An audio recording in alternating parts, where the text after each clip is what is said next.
Hey everybody, welcome back. Review a Day, episode number 161. I'm Leland Brungar, and thank you guys for joining me. The film I'm reviewing for you guys today is Paper Heart. This is a new documentary starring Charlyne Yi, Michael Cera, and Jake M. Johnson. Charlyne Yi, you might remember, not from Knocked Up, not 40-Year-Old Virgin or Funny People. Knocked Up. She played the girl who asks Katherine Heigl if she wants to trade boyfriends. Probably halfway through the film. It's a very small but very memorable moment thanks to Charlyne Yi. And this is a documentary. There's a documentary side to it that centers around Charlyne Yi, who's a young comedian who says she doesn't believe in love. So this documentary is her with a film crew traveling across the United States and interviewing all these different types of people about love. She interviews old married couples, gay couples.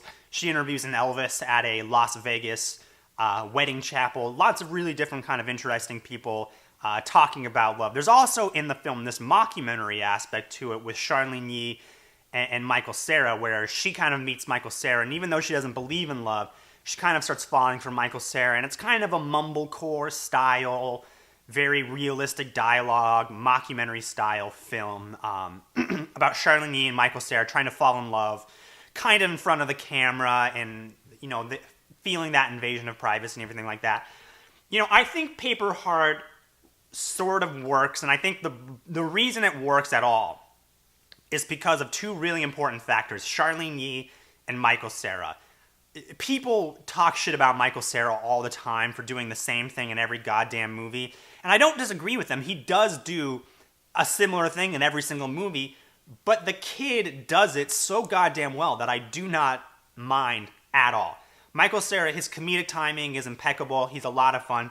Charlyne Yi, I was a little weary. I thought she might annoy me. I thought this movie might annoy me. I was kind of expecting another hipster 500 Days of Summer music-filled movie that was just going to really rub me the wrong way. But it's definitely not that.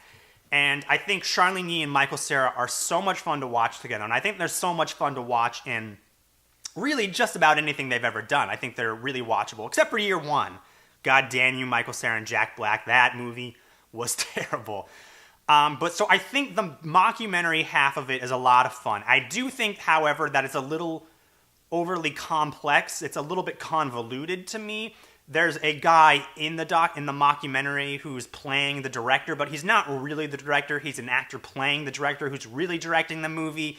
Charlyne Yi and Michael Cera were dating in real life, or they maybe weren't, and they are. I don't know what's a mockumentary and what's a documentary in this movie. So there's a lot of kind of bullshit you have to wade through. It didn't totally take me out, but it's just another one of the little things about this movie that I think, had they been a little bit clearer and kind of gone with one or the other, I think I might have enjoyed it a little bit more.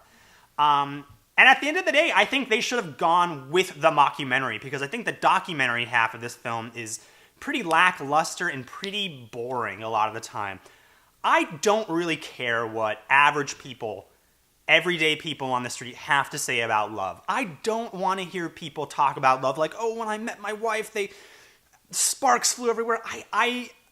I can get that perspective from anyone. I want to see a filmmaker take love, or a documentary maker, I want to see them take on the subject of love and really do something with it. Because this documentary, she really just kind of interviews old people and they talk about meeting, and there's these kind of really bad, hammy, paper doll sequences that I thought really took me out. It reminded me of another documentary that I liked much less, American Teen. And in that documentary, there are all these animated sequences when the high schoolers would talk about their dreams and aspirations, and it would go to this animated sequence and it would act it out.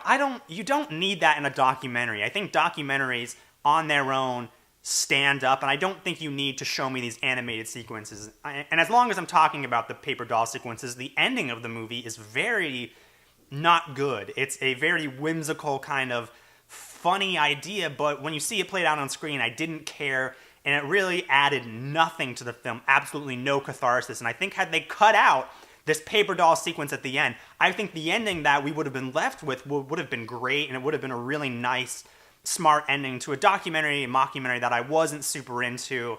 I don't know why you want to waste so much time interviewing old people about love when you have Charlyne Yi and Michael Cera, two really interesting actors to spend your time with. Ultimately, I thought Paper Heart was a little wonky, but I think it's an interesting idea, and I think Michael Cera and Charlene Yi are a lot of fun to watch, and I give Paper Heart a 3 out of 5. I would definitely wait for video. It was enjoyable. If you guys like this review, make sure to rate and subscribe. Check out my websites, Dampercast and Nitpick It on the side. I've got links for you there. Follow me on Twitter. What the fuck? I'll see you guys tomorrow.